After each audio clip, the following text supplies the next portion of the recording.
Почитувана колешке, наредните 5 работни дена ќе слушнеме два концепти на оваа говорница.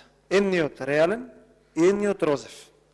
Во едниот се сите аргументи на реалноста, во другиот се сите аргументи на владеачката коалиција, во која што се е функционално, све е добро, во која што граѓаните немаат проблем, во која што стопанството не е уништено, во која што се функционира.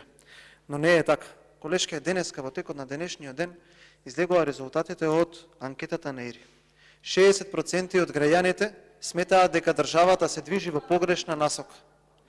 Тоа е најлошо од кога ИРИ прави анкета во државата, а 12 години ИРИ прави анкети. 60% сметаат дека државата се движи во погрешна насока. Она што е особено важно и што треба да го знаете без да се трудите да направите некој аргумент кој што ќе го покрие впечатокот на народот, а тоа дека општините или работата на општините е оценето двојно повисока од работата на владата. Она што е факт на целата анкета дека безнадежноста урива рекорди, дека луѓето во оваа држава не гледаат надеж на подобрување и луѓето во оваа држава едноставно се оставени сами на себе заради тоа што институциите кои што ги управувате вие се тотално нефункционални. Почитувана колешке, во оваа држава веќе 6-та година сте вие на власт. Ова е 6-ти буџет и ништо не функционира така како што вие сте замислили.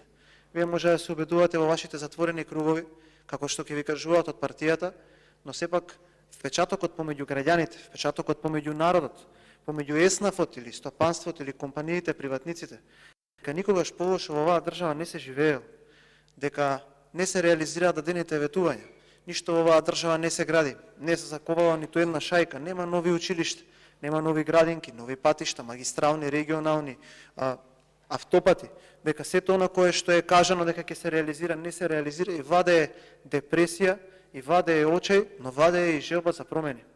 Вие во вашето излагање кажавте една работа за која што јас се согласувам.